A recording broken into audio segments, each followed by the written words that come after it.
Oi, Ive.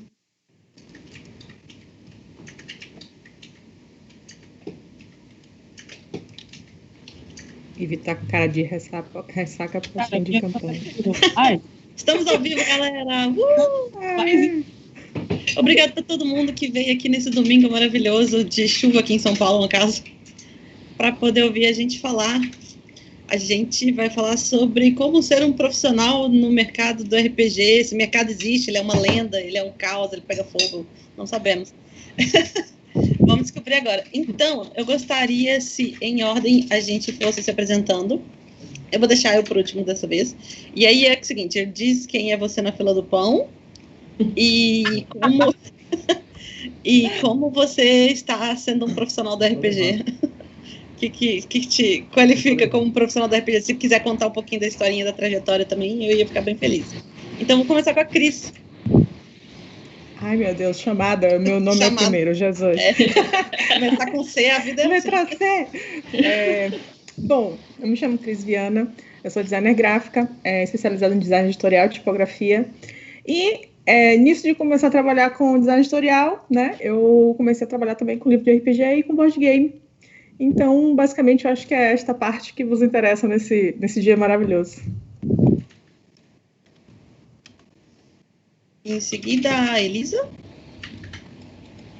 Boa tarde, meu nome é Elisa.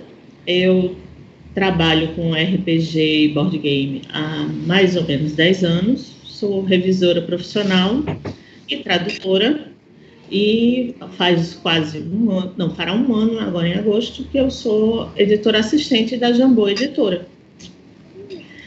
E trabalho com texto desde sempre, mas fui enveredando pelo lado dos jogos analógicos só uns 10 aninhos atrás.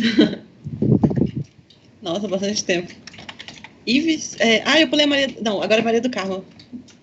Não, primeiro a Ive, depois a Maria do Carmo. Exatamente. Nossa, do M. Tô bem no português. Não tem problema não. Já que a gente tá na ordem da chamada, então, boa tarde, gente. Meu nome é Evelyn Castro. Quem sou eu na fila do pão?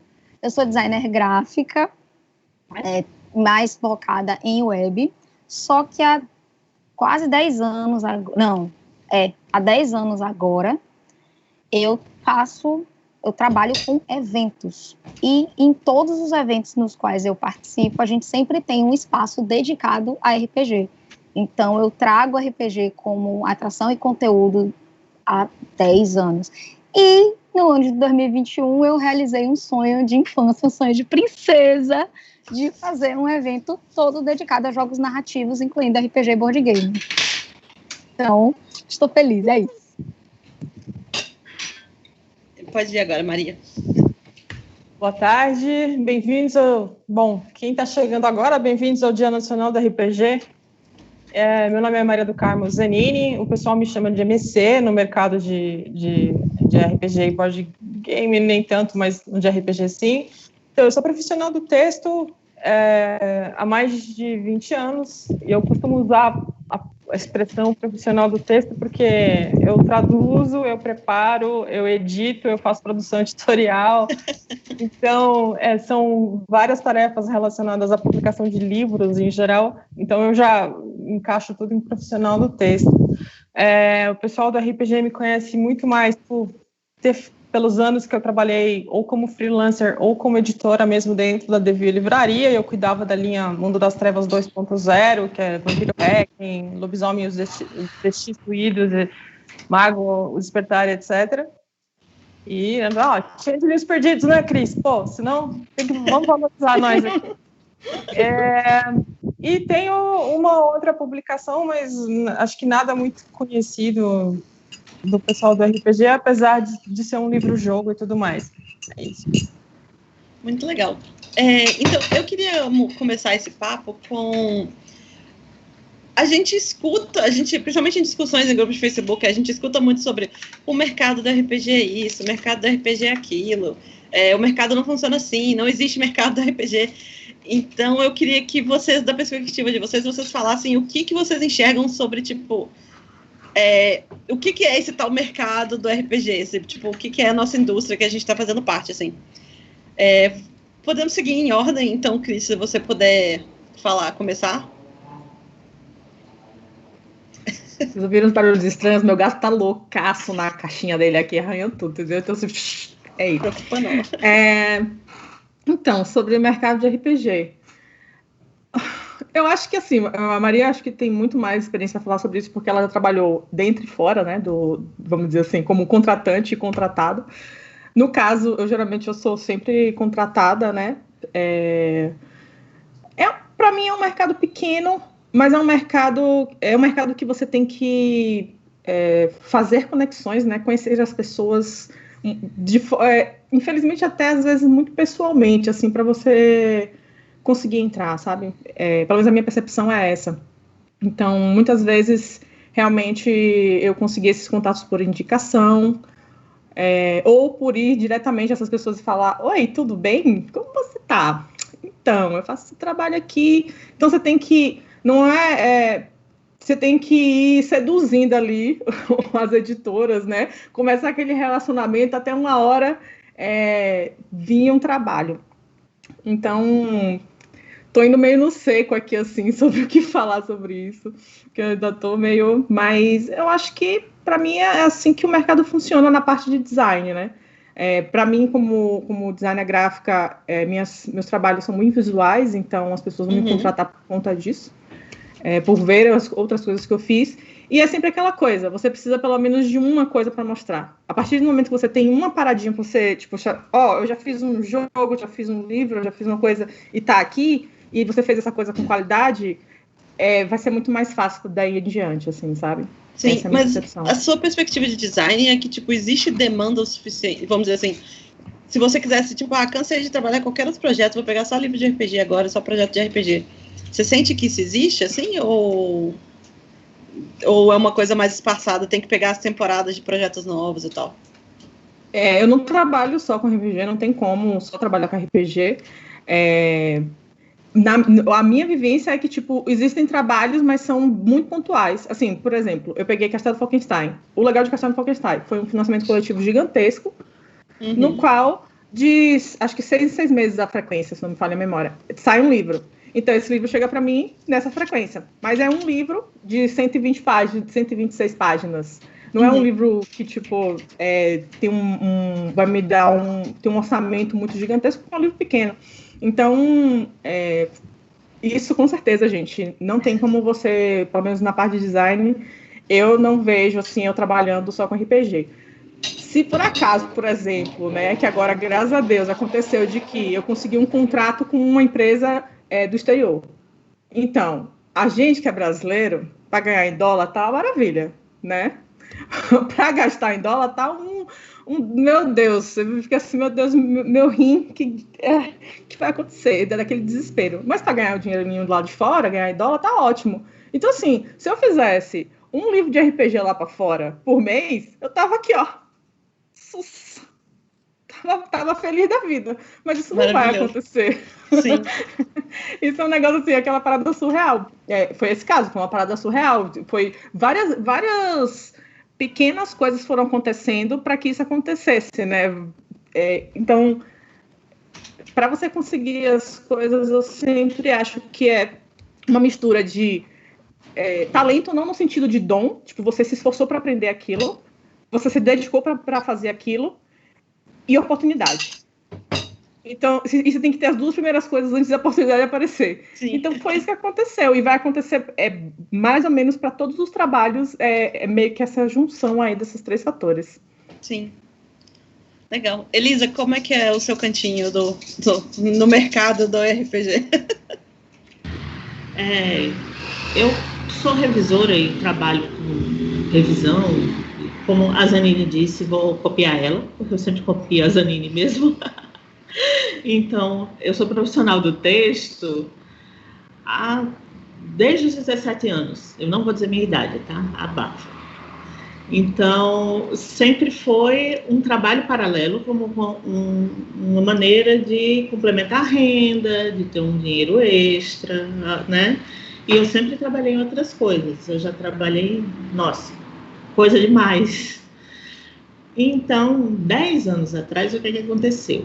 meu digníssimo marido Dan Ramos, ele que é designer e ilustrador também, ele se juntou com os amigos e escreveram um livro de RPG, World Dragon, e estavam naquela de quem é que vai revisar? Aí eu, né? Eu. E a partir da primeira revisão, que eu já tinha experiência com outros textos antes, né? Então, a partir da primeira revisão, as pessoas começaram a me convidar para revisar os RPGs delas e os jogos delas. Então, eu passei muito tempo como freelancer, mas eu continuava pegando trabalhos por fora, principalmente da área acadêmica. Revisei muito texto acadêmico, tese, monografia e tudo mais. E agora eu tenho o privilégio de dizer que eu só trabalho com RPG, porque eu fui contratada por uma editora de RPG e literatura. Então, o meu trabalho é basicamente mexer o dia inteiro com jogos e literatura de fantasia. Então, eu estou no paraíso. Vivendo o sonho. Vida chata. Ai, que delícia. Que delícia. Eu tenho o privilégio de ler um bocado de RPGs antes de todo mundo. Olha, isso é bem legal. E eu acho que é um sonho que, para a maioria, não diria inalcançável, mas é mais difuso, que é a coisa do contratada para mexer com isso. Não, não é freela, é contratada. Vocês não têm noção do nível de surrealidade que no meio do expediente, a gente tá lá, tal, tudo bem, aí um solta. Vem cá, quantos pontos é a vantagem não sei o quê? Qual sistema? Tal sistema. Eu acho que não vai encaixar nessa ficha, não. Peraí que eu tô montando a ficha da Wanda aqui, depois eu vou dar uma olhada nisso aí, tá certo? Ou então, mexendo em mapa de RPG. Não, porque essa dungeon, eu acho que esse caminho aqui devia ser assado e não assim. E faz reunião, a galera junta pra isso. É muito louco, eu ainda não me acostumei. Isso é muito maravilhoso, né? Tá na pauta de alguém montar 10 fichas. Exato. Ives, se você quiser dar seu cantinho aí, como é que é, por favor? Cara, meu cantinho é um cantinho muito específico, porque além de ser de evento, ou seja, eu normalmente contrato coisas relacionadas a RPG, eu entro em contato com editoras para vir para evento, com mestres para eles mestrarem em evento. Ainda tem um extra que eu não estou no Sudeste, eu estou no Nordeste. Então, o nosso olhar sobre o mercado aqui é completamente diferente do olhar de boa parte do país. A galera do Norte também entende, acho que compartilha comigo o mesmo pensamento. Assim. Para nós, não existe um mercado editorial, porque a gente não tem quase publicações aqui. A gente tem poucas, excelentes publicações, mas muito poucas, e é nisso que a gente está trabalhando. Diego, esse recado é para você, você sabe o que eu estou falando. Comigo, como é que o RPG entra? Como eu faço eventos, e a gente faz eventos focados em público geek, público nerd, eu sempre tento colocar o RPG como um produto de ativação promocional. Porque eu trabalho com marketing promocional dentro da geração de eventos, então a gente está sempre olhando para os jogos, olhando para os títulos e pensando, poxa, isso aqui casa em que projeto e como é que a gente pode fazer essa marca achar legal, trazer esse conteúdo. Então é assim que o meu olhar no cantinho. Então, dá para trabalhar só com RPG? Não. Eu trabalho com uma quantidade grande de jogos, o RPG é um dos jogos, mas é muito bom quando você tem na sua pauta discutir, tipo assim, olha, essa semana eu tenho que analisar 6 novos financiamentos coletivos, porque eu quero ver que jogos são interessantes para colocar em evento e com que marcas a gente poderia trabalhar. E poder ir para eventos de jogos para discutir. Gente, eu queria trazer seu jogo, eu acho que seu jogo é legal, é um conteúdo interessante, é ativável, não é ativável. Então, e essa parte é legal. A sua empresa trabalha principalmente com evento nerd em geral, né? Isso, sim, a gente tem 2 eventos grandes, focados em jogos como um todo, que é o Gamepolitan, e o Anipolitan, que é cultura pop oriental, né? E abarca tudo. Só que nesses dois, tem o espaço de RPG nos dois. Em um, é como atração pontual, que é no evento de anime, e no outro, a gente traz RPG por todo o ecossistema, de produção, venda, criação, ilustração, porque é um evento para falar de jogos, de como se desenvolvem jogos. Mas aí, esse é o meu cantinho. Muito legal. Maria, eu passo a palavra para você, então, agora, por favor. E agora que elas falaram tudo... Ouvido. O que me ocorre falar... acho que a Cris já deu aquele resumo bom do negócio, que é um mercado que ainda é pequeno. Né? Então, comparativamente falando com o mercado editorial brasileiro no geral, ainda são poucas editoras, apesar de ter aumentado nos últimos anos. Né? E são poucas as editoras que têm condições, hoje em dia, de manter profissionais trabalhando ali integralmente para ela, como a Elisa hoje trabalha para a Jambô. E isso me faz lembrar da época que eu estava na Devir, quer dizer, os 6 anos que eu fiquei na Devir, eu estava nessa situação maravilhosa da Elisa, de receber para cuidar de jogo. Né? E também tinha essas coisas malucas acontecendo ao meu redor, assim, Elisa.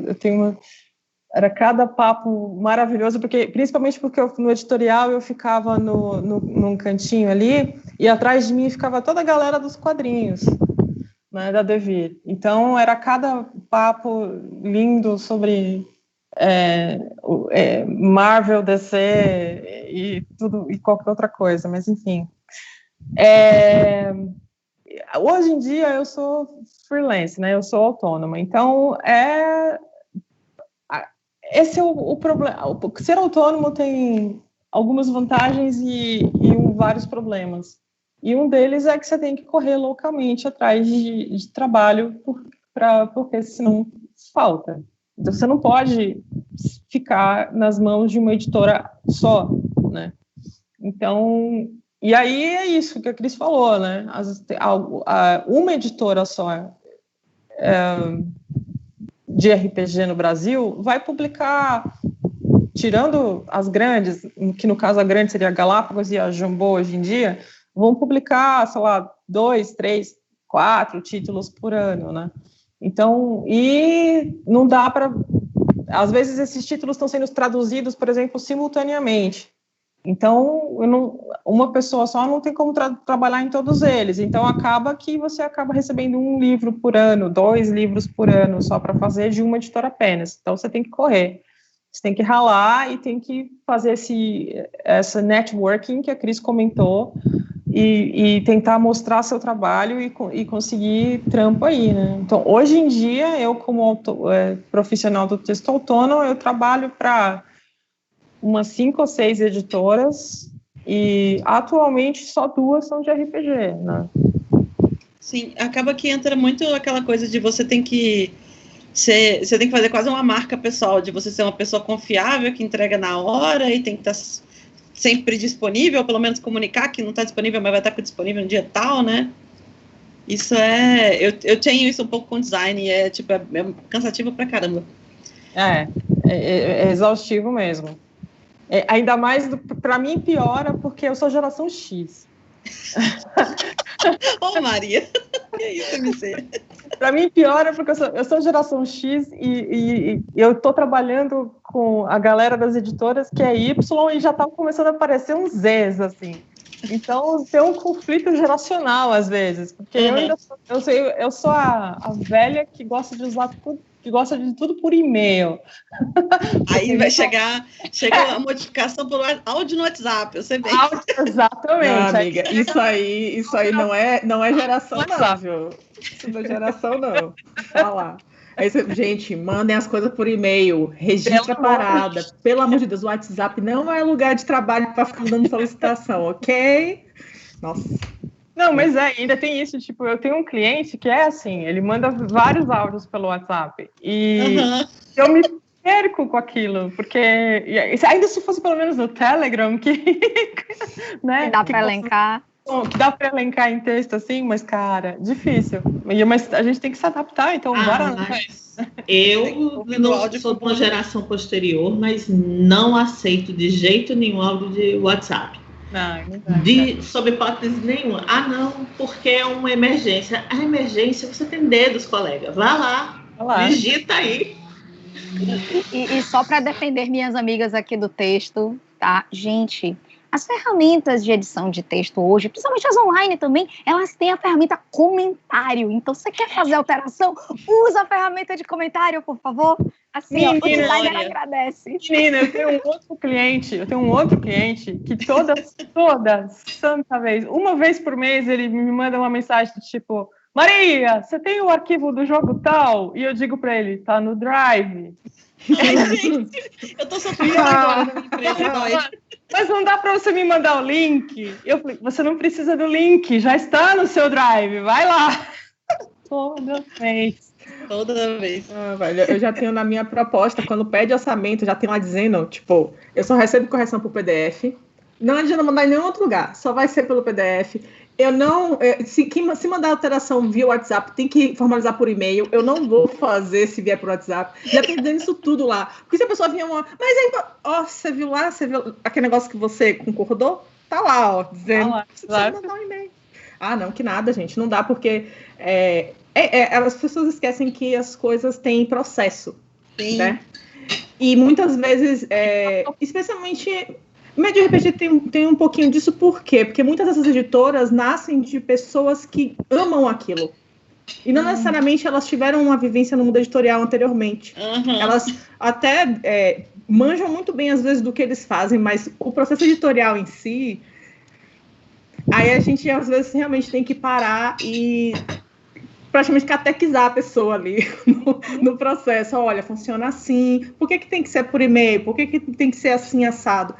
E, no geral, graças a Deus, a maioria das pessoas que vêm assim para mim, eles aderiram. E isso é maravilhoso. Sim.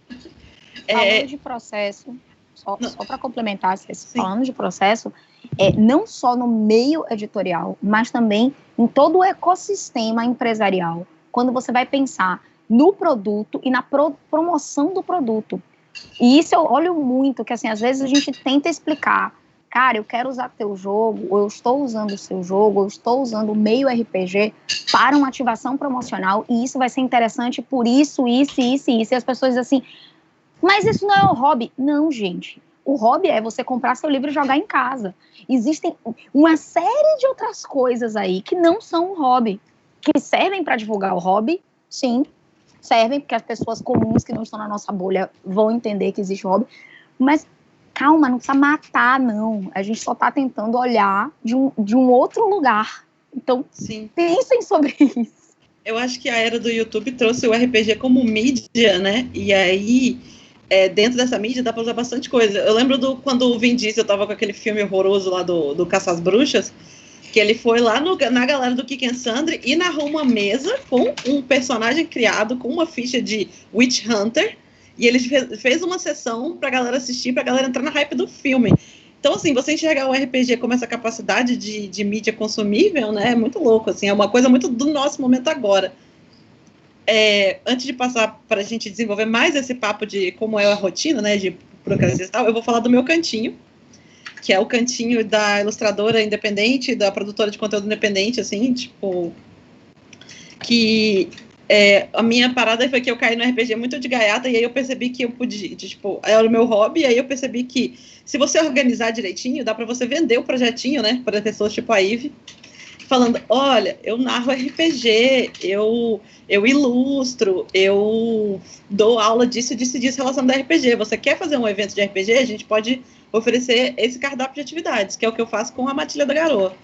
A gente monta um cardápio de atividade certinho e a gente vende ele para o SESC, tentou vender ele para a prefeitura, a gente não teve muito sucesso ainda, que é um tipo de formato que aqui em São Paulo eu já vi que tem bastante, assim, já tem históricos de grupos, né, o Jaime mesmo tem várias histórias de projetos que ele conseguiu fazer com RPG e oferecer em lugares e tal, a Maria participou disso também, né, eu acho.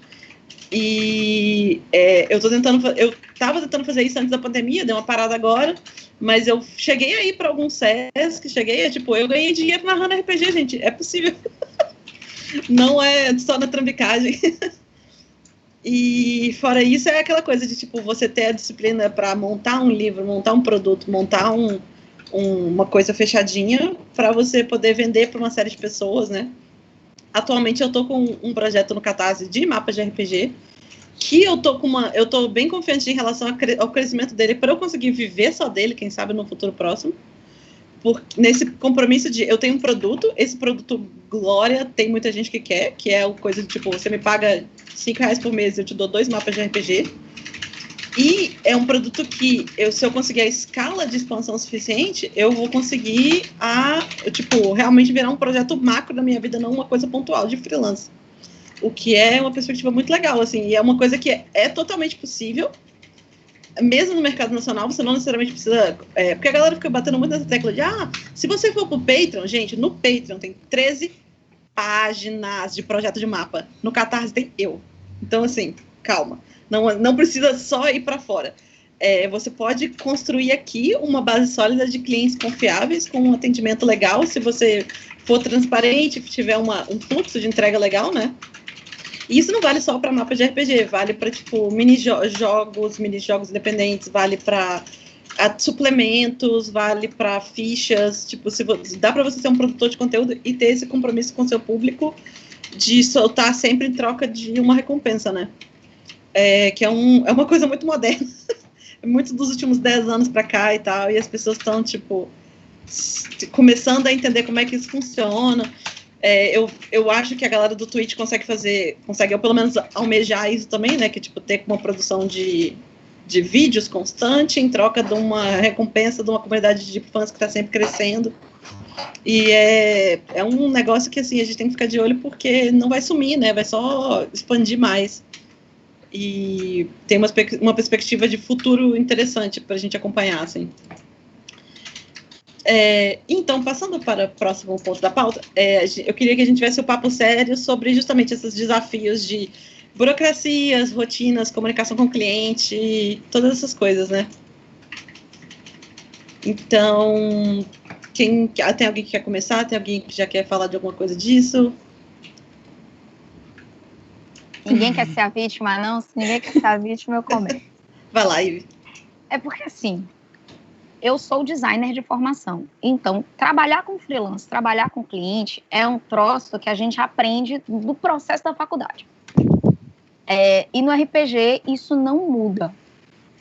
Ele só, digamos assim, deixa um pouco mais intenso algumas relações, porque são relações muito próximas. O pessoal já disse que a indústria é pequena, e a gente tem uma relação muito de conheço você, entro já na sua semana. Do ponto de vista de evento, ou seja, de onde eu estou, a coisa se complica porque é um hobby, muitas pessoas fazem ele de forma apaixonada, de forma altruísta e muitas vezes de graça, e tem algumas coisas, não estou dizendo que você tem que cobrar tudo, veja bem, cada um decide o que vai cobrar do seu tempo. Mas tem coisas que merecem sim ser remuneradas, e não é um pecado receber por isso. Então, o que é que eu sempre tento? Eu sempre tento dar um pagamento digno aos narradores que estejam comigo, trabalhando comigo. Se eu não consigo uma remuneração financeira, que eles tenham uma condição de trabalho que seja satisfatória para eles e para o grupo. Eu estou sempre procurando incentivar os grupos aqui de Salvador, doando livros, fazendo uma campanha com os meus amigos, tipo, galera, vocês estão trocando de casa, vocês estão mudando de sistema, estão se desfazendo, porque eu entendo que você precisa alimentar a galera que não consegue ainda monetizar, e você precisa remunerar quem está sendo monetizado. E aí vem o ponto, gente, para ser profissional, prepara qual é a atividade que você quer fazer. Organiza num projetinho. Google Docs está aí, com vários exemplos bonitinhos de como escrever. Escreve qual é a sua ideia, o que você quer fazer com ela, quem você pretende atingir com ela, Se você já tem rede social, coloca todas as suas redes, organiza bonitinho. Porque acreditem, tem gente que quer te contratar para fazer alguma coisa. Mas se você não se prepara, fica naquela de, eu queria fazer, mas eu não sei como fazer. Então, Tia Ive está te dando aqui a real. A real é a seguinte. Observe qual é a coisa que você curte no hobby. O que o hobby está precisando, porque a gente sempre está precisando. Tipo, vocês pensam que uma editora de RPG não vai precisar de um contador? Vai, galera. A gente precisa de contador, entendeu? A gente precisa de atendimento ao cliente.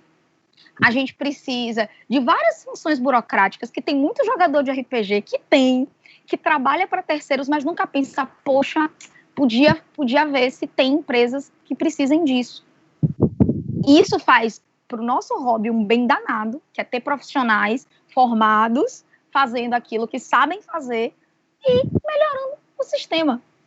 Do ponto de vista de evento, o que é que a gente tenta? A gente tenta profissionalizar os nossos eventos cada vez mais, ouvindo feedback, mudando a forma de tratar, mas principalmente tentando remunerar de forma digna todo mundo que trabalha com a gente. E quem trabalha comigo pode dizer, vocês podem perguntar como é que é. Então, meu conselho enquanto gestora de evento, pensem, eu quero estar em tal lugar. Como? Coloquem isso no papel, organizem isso e apresentem. O não vocês já têm. Se vocês apresentarem um projeto legal, vocês criam networking, como a Cris já falou. Ou vocês se colocam, tipo assim, vocês ficam lá na berlinda da pessoa. Porque quando a pessoa pensar, queria um projeto assim, fulano entrou em contato comigo.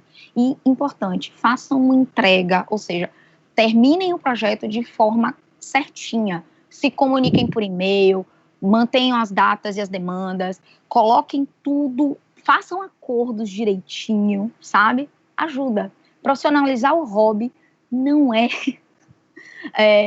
nada obscuro, não. É só pensar que aquilo ali que você faz porque gosta também pode render um troquinho no final do mês. É isso. Essa história do façam os acordos direitinho, tem várias histórias de terror, né, que chega pra gente pelos boatos de acordos feitos no Gogó, na mensagem do WhatsApp, nem isso, né? Às vezes é só tipo, a gente sentou e conversou no bar e combinou que depois o pagamento não chega, o produto não chega. Minha melhor amiga está aqui neste chat, tá? E ela me disse esta verdade universal, só com contrato. É isso. Então, vocês já sabem da história, não vou me repetir, né? A respeito de contratos e passadas de pernas e backstabs e coisas assim.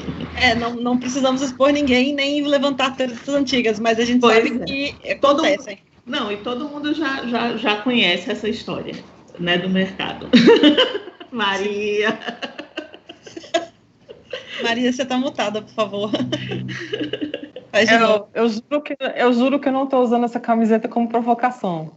Tudo bem, eu entendo.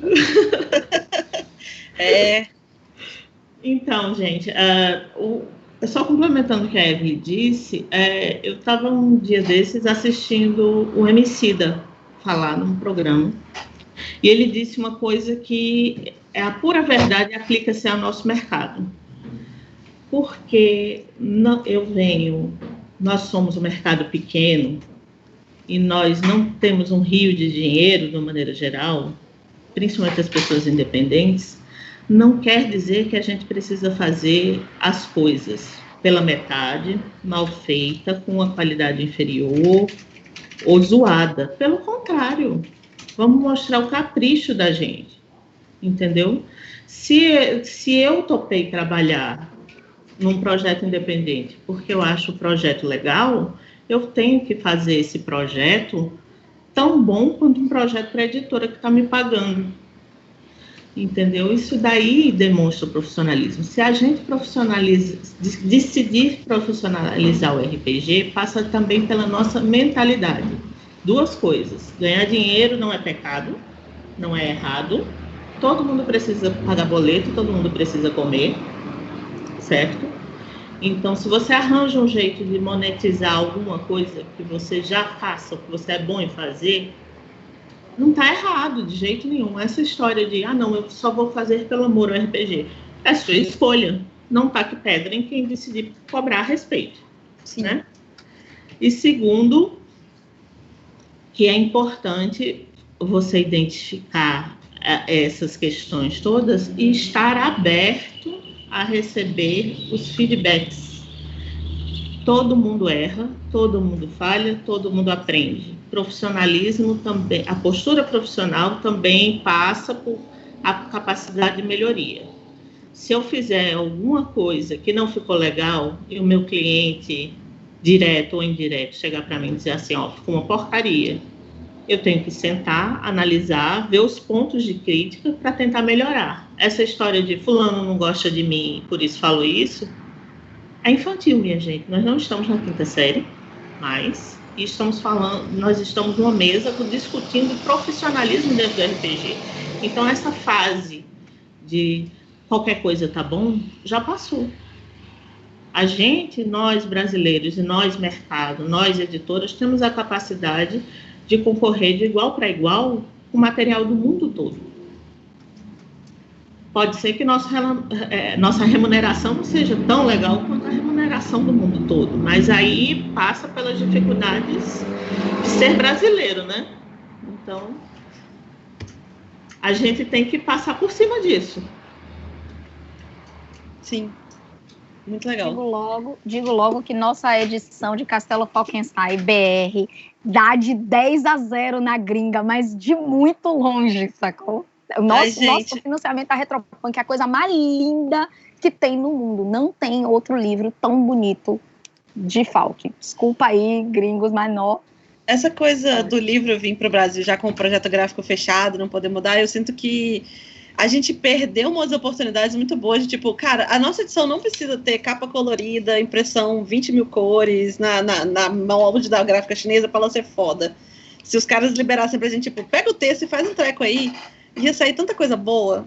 Como ilustradora, eu sou eu vou puxar um gancho daí de onde você tá falando. Manda, Cris. Maria, pode falar. Acho que eu e a Maria, a gente vai falar a mesma coisa, né? Vai falando, gente. Não, vai lá, Cris, vai lá. Não, da parte do design gráfico, né? Um dos problemas de não ter, assim, como viver de RPG é o seguinte, e eu não acho que as editoras estão erradas não, tá? Uhum. Você está fazendo um trabalho, você tem um dinheiro ali para fazer aquele projeto. Seria ótimo contratar um designer, não é verdade? Porém, muitas vezes não tenho dinheiro para fazer isso. Por favor, gente, priorizem a edição e a revisão. Pelo amor de Deus, me esqueçam, entendeu? É isso que eu falo logo assim. Me esqueçam. Porque, velho, não adianta um livro lindo quando você vai ler e as frases estão tudo cagadas. Sabe, você pegar ódio do negócio lindo, mas ordinário, entendeu? Então não adianta. Pelo amor de Deus, priorizem a parte de texto. E daqui a pouco você pode vender seus livros, fazer uma segunda edição, aí você chama um designer para deixar o livro mais bonito, olha só. Muito mais legal. Então, mas o que acontece? Muitas vezes as editoras recebem um projeto, compram uma licença, mas também não tem a verba para refazer o projeto se eles quisessem, entendeu? Sim.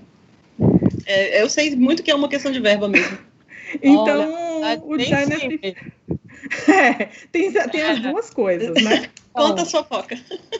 Não, é que assim, a maior parte das vezes que eu tive que lidar com isso, era contratual que a gente tinha que manter o projeto gráfico. Sim. Então, a gente, inclusive a Cris sofreu pra caramba quando estava diagramando o Changeling Os Perdidos, porque você tem que manter o projeto gráfico com o texto 25% maior em português, porque as palavras são maiores, elas têm mais caracteres, e as frases, às vezes, ocupam mais espaço, e aí a Cris tem que fazer mágica, puxando a margem, a moldurazinha o máximo possível para o canto da mancha da página, para poder fazer caber a mesma quantidade de texto. Então, por outro lado, houve casos em que não havia exigência contratual, e aí os resultados foram alguns bons e alguns nem tanto. Sim. Né? Então, eu acho que Castelo Falkenstein é um exemplo de um troço que ficou realmente muito bacana. Acho que a edição que a Redbox tinha feito para Putz, cara, eu ia falar espingarda nossa de cada dia. Shotgun Diaries, porque não, é que, tipo, a espingarda nossa de cada dia era como eu traduzia mentalmente, mas aquela edição da Redbox de Shotgun Diaries também foi uma maravilha de bem feita e tal, e não sei o que lá.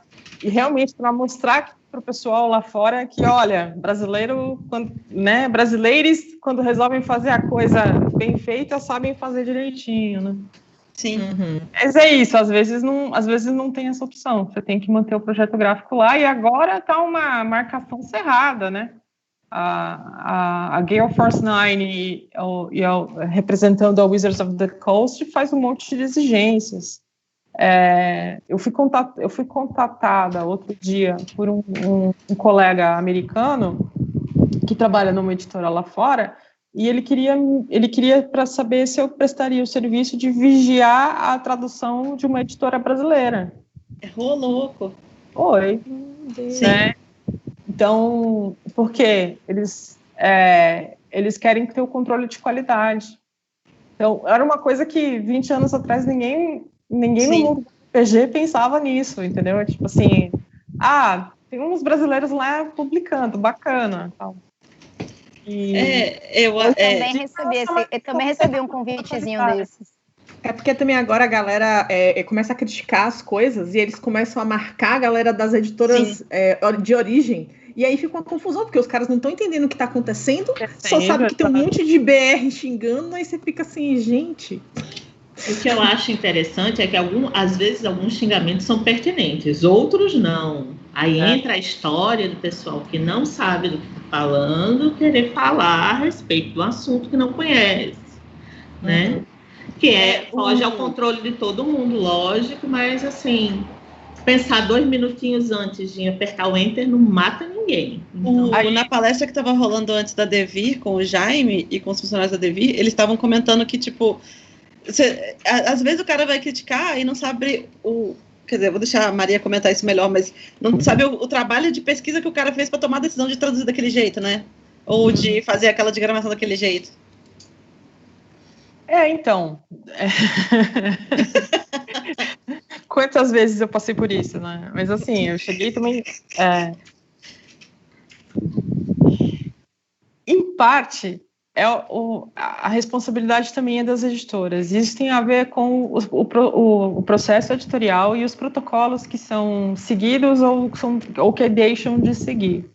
Então, hoje em dia, porque o financiamento coletivo é uma maneira de viabilizar os projetos, a coisa ficou ainda pior, porque, tipo assim, tem muita editora, não só de RPG, jogo de tabuleiro também, que usa o backer, o apoiador do financiamento coletivo, como revisor de prova. E eu fico preocupadíssima com isso. Porque, às vezes, o editor se vê ou a editora se vê numa situação de que vai ser obrigada a fazer uma alteração no material porque houve clamor popular, entendeu? E nem sempre o clamor popular está embasado, tem razão, está embasado num critério técnico ou no conhecimento de como as coisas funcionam, né? E eu acho complicado do nosso tempo, né? O público está tão próximo assim, do processo, inclusive por causa do financiamento coletivo, né? Exatamente. Então, a verdade é que o público de RPG é super exigente, né? É um público complicado e exigente. Então, a gente passou de um extremo ao outro, eu acho. Assim, houve uma época que esse público não era nada exigente. Tanto é que a gente se safava qualquer coisa. Mas era aquela coisa, né? Não tinha nada. E, tipo, quando chegava uma parada em português, tipo... Porque a ânsia de ter o material numa língua acessível era muito maior e a gente relevava muita coisa. E eu lembro que na década de 90 não era só material em português que a gente relevava, não. Eu lembro de um dos meus RPGs preferidos para jogar, que era Witchcraft, e o Armageddon, que era um outro cenário com o mesmo sistema do Witchcraft. Gente, os livros eram ruins demais. Você abria o livro e ele soltava, era tudo. Ele não era costurado, ele foi só colado, né? Uhum. E aí, quando você abria, a página se desprezava. Ficava com o livro. Tinha mais erro de revisão, aliás, tinha erro de todo tipo nas páginas do Armageddon. Tinha erro de digitação, tinha erro de. Sei lá, tinha inglês ruim, tinha figura cobrindo o texto. Era um terror, né? E a gente relevava, porque a gente queria jogar Armageddon, entendeu? E com o tempo isso foi mudando. Houve uma cobrança maior em cima das editoras, né? E aí, hoje em dia, acho que a gente às vezes chega num ponto que cheguei a trabalhar para um editor que ele insistia que não, é erro zero, ele falava, erro zero, tem que sair erro zero, né? Ó, a Cris já sabe quem é. Erro, e eu pensava assim, esse editor, se ele acha que é possível você publicar um livro com erro zero, ele está se estabelecendo uma expectativa que está fadada a nunca ser cumprida. E ele só vai se frustrar. Que é uma das coisas que a gente aprende trabalhando com o mercado com o processo editorial, é que o processo existe para minimizar os erros, mas ele nunca vai zerar os erros. Então, e aí o público também responde assim, porque tipo, o editor vai conversar com o seu público e ele vai fazer o seu marketing pessoal falando em erro zero. E aí, o que vai acontecer? Vai passar aquela crase no lugar errado que saiu na 4ª capa, entendeu? E ele vai ser massacrado depois. Enfim, é complicado isso aí. E eu ainda acho que no processo editorial nada substitui o profissional. Por mais bacanas que sejam os seus apoiadores no financiamento coletivo. Por mais boa vontade que esse pessoal tenha e ame o que você está fazendo, nenhum deles vai fazer o serviço de uma revisora de prova profissional, que tem o olho treinado, que tem anos de experiência e que sabe o que procurar e apontar o que está errado. Uhum. E também a gente tem que pensar no seguinte, o nosso mercado é muito específico. Aí o que é que acontece? Já aconteceu de eu ter visto e tudo mais. Fulano de tal é um excelente tradutor acadêmico. Eu estou precisando traduzir o RPG X. Eu chamo fulano de tal. Fulano de tal pode ter o domínio da língua impecável, tanto da língua original do texto quanto a nossa. Só que se ele não tem contato com RPG, vai sair coisas estranhas, porque existem muitas tecnicalidades do nosso meio, tem muita coisa específica, tem muita coisa no nicho, que ou você joga para saber do que se trata aquilo, ou você nunca vai adivinhar, porque não existe um dicionário técnico de termos de RPG 1.0. Então, o que é que vai acontecer? A tradução não vai ficar legal, vão falar mal de um tradutor que nem é ruim, ele só não é especializado naquilo, e a pessoa que for fazer o cotejo vai chorar lágrimas de sangue. É isso. É só para o público entender, só para a galera que está assistindo a gente entender. Gente, tipo, um tradutor de outra coisa que não seja RPG, ele vai olhar para uma página onde tem a grafia número de outro número e vai dizer que essa frase não faz sentido você botar isso aqui pra gente, pra qualquer leitor de manual, a gente sabe que é assim. Tipo assim, roll 1 for damage. Isso. O cara olha pra isso e chora. E diz que zorra é essa? Isso não faz o menor sentido. Sim. A gente tem um momento muito específico que é esse mercado que tá exigente, com 1000 coisas para ficar atento, porque é texto, é termos técnicos, é ilustração, é diagramação e tal, e com essa proximidade que qualquer coisa que aparece pode virar um tufão de problema, né, quando na verdade talvez não fosse há 10 anos atrás, a galera não ia levar tão a sério, ou não ia ter essa força motriz de virar uma onda de reclamação e tal.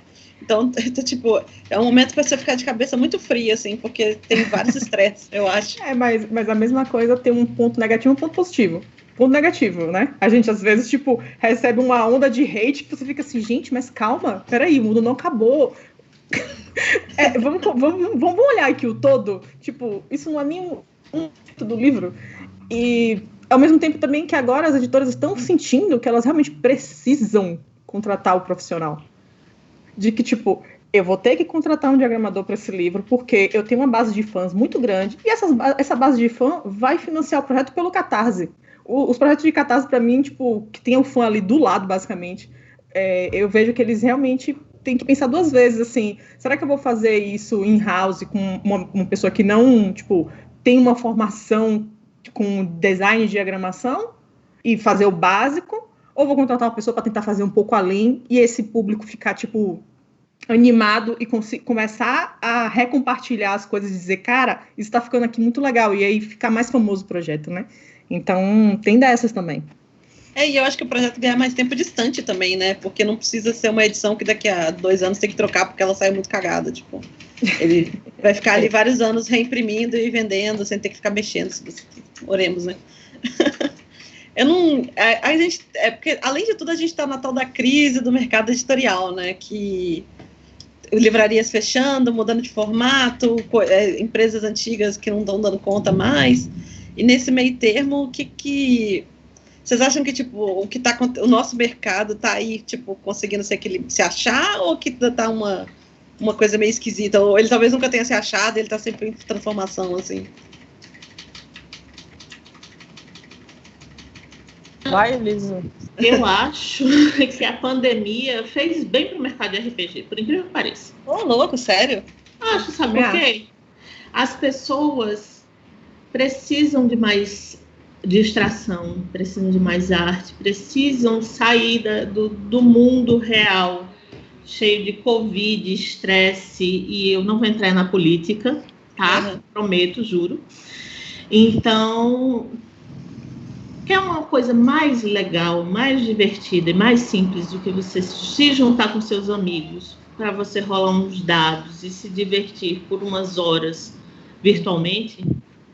Tanto que o Roll20, que era nada, uma quantidade muito pequena de pessoas utilizava antes da pandemia, hoje em dia, se você marcar a sessão no sábado à noite, pode ter certeza que você vai chorar, porque o Roll20 vai estar congestionado e você vai ficar saindo. 8 milhões de usuários, cara, foi a última. Exato, foi absurdo. Gente. Então, e a Di comprou o Board Game Arena, né? Quer dizer, olha o negócio, tá crescendo. As plataformas estão... O Roll20 está ainda, eu acho que, dominando, né? Mas tem várias plataformas surgindo aí. E não só RPG, Magic também está investindo em plataforma de jogo online, né? Então, sim, os hobbies das pessoas estão ganhando mais importância como uma forma de distração e diversão, e estão cada vez surgindo mais alternativas online para as pessoas poderem fazer quarentenadas remotos de suas casas, né? Sim. Então, o RPG sofreu uma influência positiva nesse sentido. Qual a influência negativa? Toda a parte do resto da vida gráfica complicou o serviço delas, lógico, empresas, os insumos de todos os tipos de empresa, a vida ficou mais cara de uma maneira geral. Mas RPG em si é uma boa coisa, e também tem a questão do boom dos streams, né? Hoje em dia, se eu conversar com a minha prima de Brasília, que nunca viu RPG na vida dela, ela já sabe o que é Critical Role. Porque todo mundo fala, todo mundo comenta. São programas que as pessoas têm assistido quase como novelas, né? Então, lives têm surgido e se multiplicado como forma de entretenimento.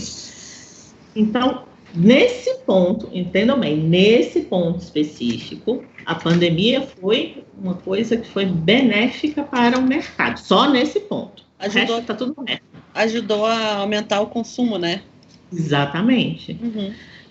E é legal pensar que para cada uma dessas iniciativas que vai crescendo, vai abrindo vagas, né? Porque plataformas digitais precisam de programador, designer, ilustrador, atendimento, né? Grupo de vendas e tudo mais.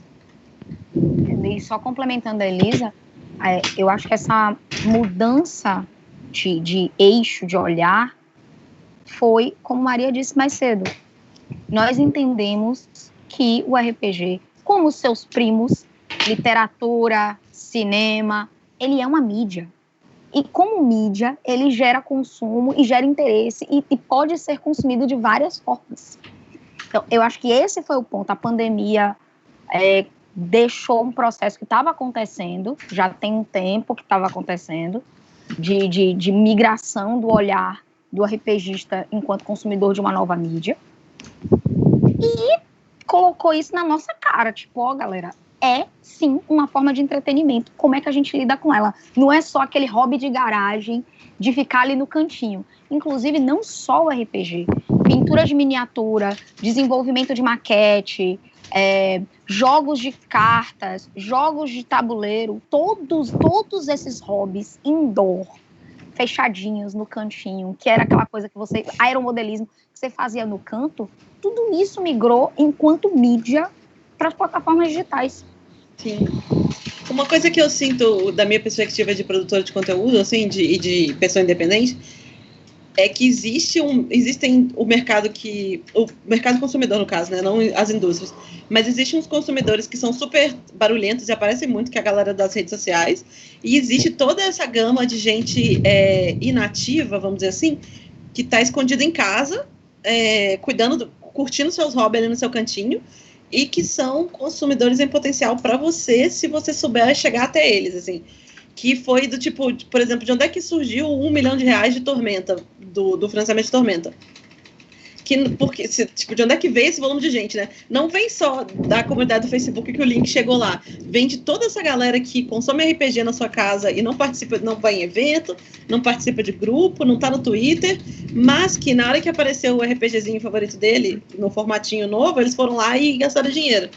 Então, você pegar o seu produto e saber, tipo, adaptar ele para o novo tempo e achar essa galera, tipo, achar esse mercado dormente, né, do tipo, exatamente com o que eles gostam, funciona muito. Eu tive essa sensação com o mapa de RPG porque eu vejo muito o primeiro cadastro chegando no meu Catarse, assim, tipo, a pessoa fez um cadastro, depois é o meu Catarse, porque é uma pessoa que não consumia financiamento coletivo em geral, mas porque eu sei fazer marketing, porque eu trabalho com isso, eu corri atrás de aprender a mexer com a ferramenta do Facebook, meu anúncio chegou na pessoa e eu consegui ativar ela como um consumidor, entendeu? Que é uma coisa que essa jornada da pessoa indie, né, você tem que aprender a fazer o seu CNPJ, emitir nota, fazer a contabilidade do seu renda de CNPJ separado do seu CPF, para poder emitir o seu imposto de renda direitinho, e justamente abrir empresa, fazer propaganda e tal. Na hora que você aprende tudo isso aí a coisa começa o trabalho de formiguinha, né, vai dando certo, vai começando chegando coisa assim para você lucrar em cima, né? Eu queria só fazer um comentário, só assim. Pode ser? Claro, você está aqui para isso, Maria. Muito antes da pandemia, lá em 2016, quando a economia brasileira começou a fazer, né, a gente já era uma tendência, né? Foi interessante que, se não me engano, 2 anos seguidos, então acho que foi 2016 e 2017, todos os índices brasileiros estavam ruins e estavam piorando, a economia estava desacelerando ou entrando em recessão e tal, e o mercado de board game, por exemplo, continuava crescendo 20% ao ano. Nossa! Esses números ficaram na minha cabeça, foram os números desses 2 anos. Eu não sei, os números mais recentes eu estou por fora, né? Mas eu vi isso se refletir na minha vida, porque de 2016 para cá, a contribuição do mercado de RPG e de board game para a minha sobrevivência é maior do que a contribuição do mercado editorial de ficção e não ficção.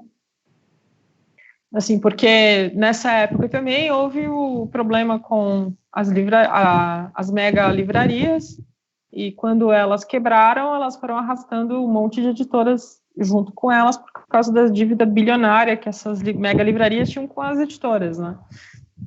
Eu dei sorte, porque eu trabalho para Martins Fontes, e a Martins Fontes foi uma das que ficou esperta, e quando viu que uma das mega livrarias não ia pagar a conta, parou de vender para elas. E aí a dívida dessas livrarias com a Martins era muito menor, mas absurdamente menor do que com as outras. Então, e mesmo assim,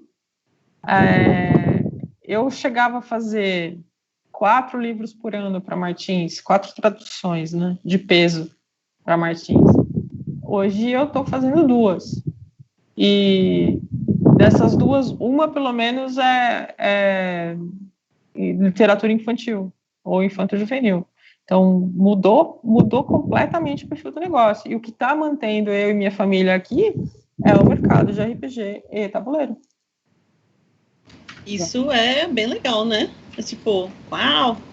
É legal a gente enxergar. Eu não tinha tido essa visão ainda que, tipo, apesar da coisa da mídia de consumo talvez esteja caindo, a mídia interativa está crescendo, né? Mesmo que seja essa analógica. Eu não tô achando, eu tava procurando enquanto vocês estavam falando, porque para a gente fazer evento, a gente tem que fazer uma medição do mercado, então a gente compra pesquisa. E tem uma pesquisa que indica que os jogos digitais, nos últimos 4 anos, tiveram um maior rendimento do que nos 10 anos anteriores. E o RPG e os board games têm números expressivos de crescimento de 2017 para cá. Uhum. E é um crescimento que, tipo assim, só dobra a quantidade de produção desse mercado e de renda que está sendo associada a esse mercado. Comparado ao mercado de games, né, ao AAA e tal, a gente ainda não chega lá. Os board games estão tentando furar a bolha dos jogos digitais e eu prevejo que eles vão conseguir, porque o mercado está realmente indo nessa direção, principalmente agora com a compra da Asmodee do Board Game Arena, gente, não foi uma coisa assim, nossa, a Asmodee descobriu que é legal. Não, é porque eles entendem que existe um público gigantesco que precisa de uma ferramenta para consumir os jogos deles também digitalmente. Então, eles investiram num pool de gente que vocês não fazem ideia. É muita gente ali dentro. Como Sim. O Cris falou, as Virtual Tabletops, elas cresceram. O planejamento do Roll20 para o crescimento dele em 2020 era de 2 milhões de consumidores.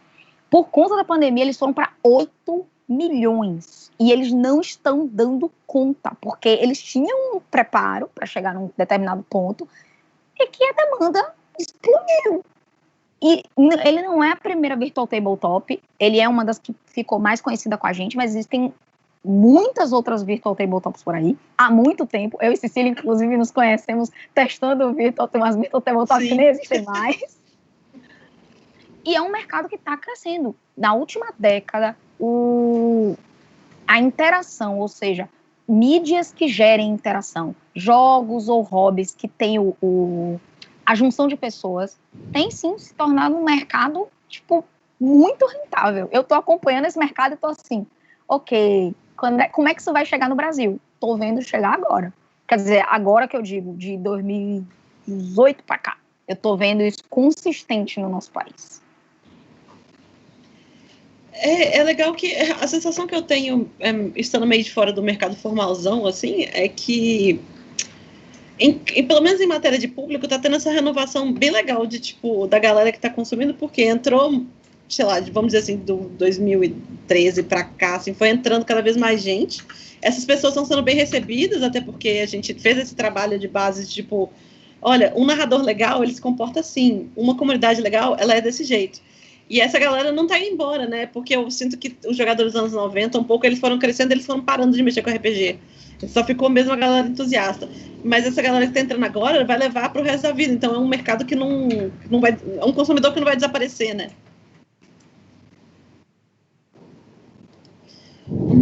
Deixa eu ver. Então... Perguntas? Perguntas, sim. Eu anotei umas aqui, mas a gente meio que foi respondendo, que a galera fez logo no início, mas a gente meio que foi respondendo ao longo do vídeo, né? Então, uma aqui do Caberlitz que eu achei que é legal ainda de responder é como você sente a proporção de criadores nacionais na indústria para o consumo nacional? Vocês acham que está desproporcional ainda, que tem espaço para mais gente entrar, que talvez falta educar mais o público?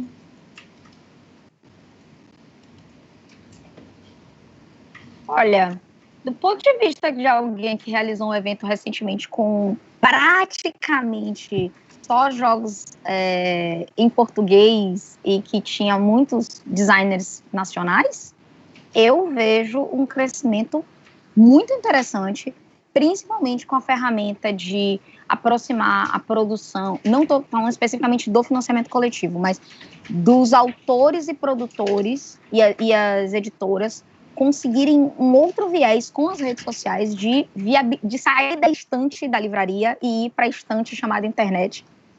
Isso viabilizou muito os autores nacionais. Quero mais autores nacionais, mas eu também acho que é parte do lado de cá, do meu setor, que é o setor de eventos, que é o setor de ativação de marketing, da gente abrir espaços para pessoal de testar jogo.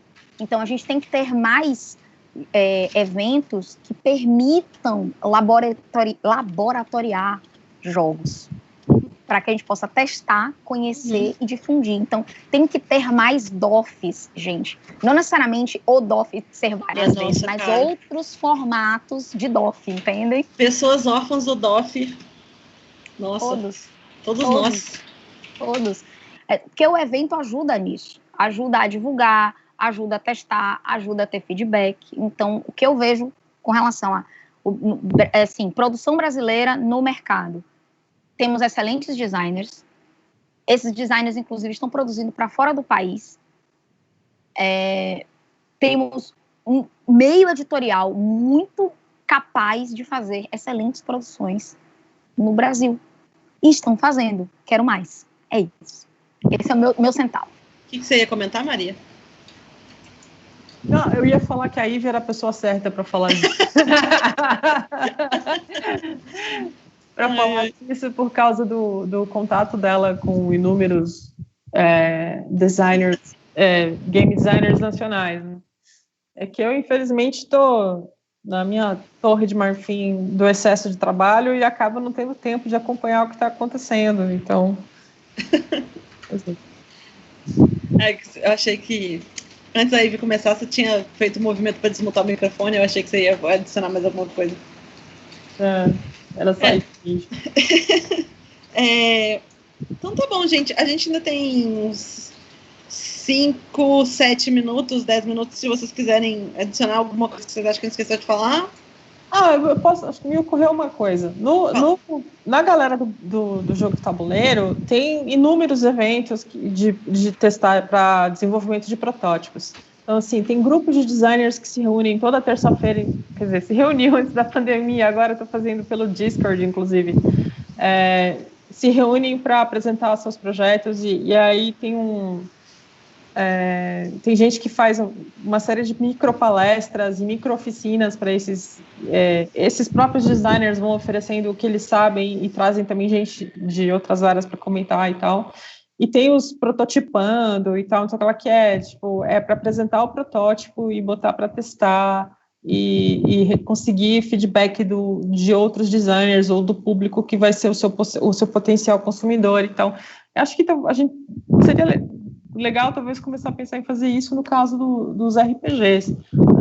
O processo de testar não é tão simples quanto testar um jogo de tabuleiro, mas eu acho que acho que talvez seja uma cultura que dá para importar do pessoal do tabuleiro para RPG. Fazer uma cultura hackathon com RPG, né? Isso é legal. Eu não entendi a referência. Hackathon é uma coisa de programação que você encontra a galera, monta uma empresa ali, né? Você monta um time ali e em uma noite você tem que cuspir uma coisa pronta, um aplicativo.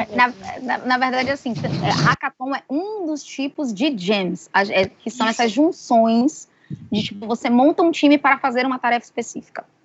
Então, assim, a gente precisa de mais disso e eu acho que essa cultura tem que ser importada mas na forma positiva, porque tem muitas coisinhas nessa cultura que também não são tão legais para o mercado como um todo. A supercompetitividade, por exemplo, não precisamos, chega desse tempo de RPGista competindo com RPGista.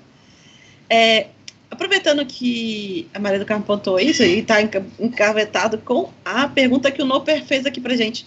O que vocês gostariam de ver mais no ramo que a gente ainda não viu?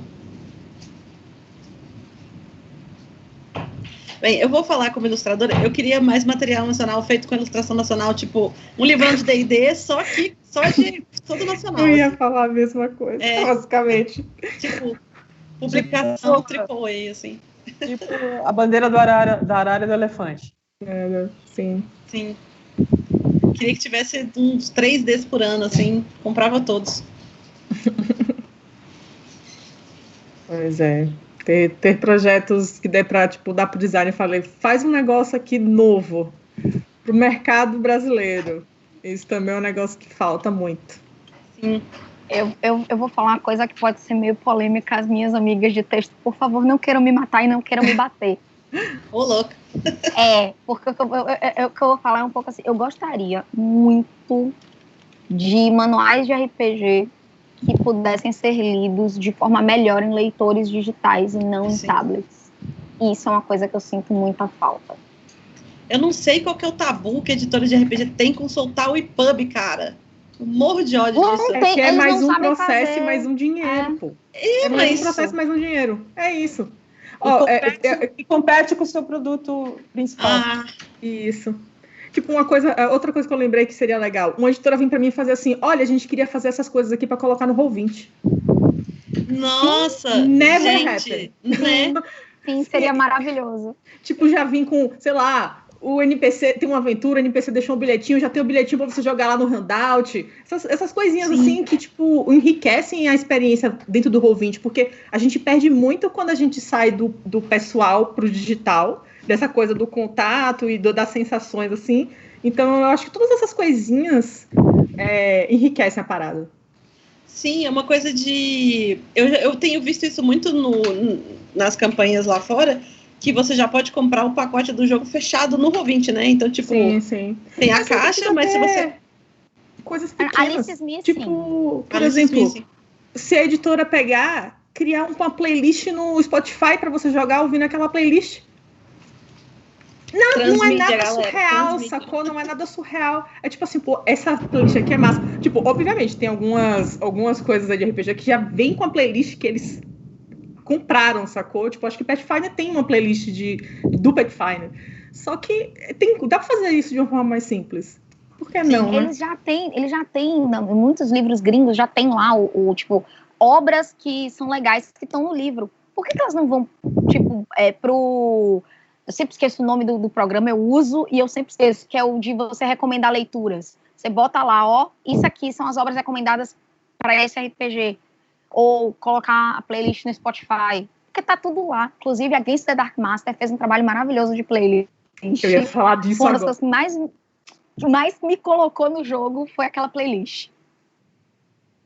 Eu vou fugir a essa colocação. O que eu gostaria mais de ver são duas coisas. Mais produção e mais receptividade com profissionais e produtos Norte-Nordeste. Certo? Como nordestina. Esse é o meu desejo número 1 também. Certo. E outra coisa que eu gostaria muito é que a gente tivesse maneiras, a gente como jogadores, produtores e tudo mais, tivéssemos uma maneira da gente concentrar informação. Por quê? É um inferno tentar descobrir qualquer coisa. Você tem que escavucar todas as redes sociais e às vezes não consegue a informação que você precisa. Um lugar em que todo mundo possa listar produtores de conteúdo, produções, jogos, profissionais, para ser fácil de achar.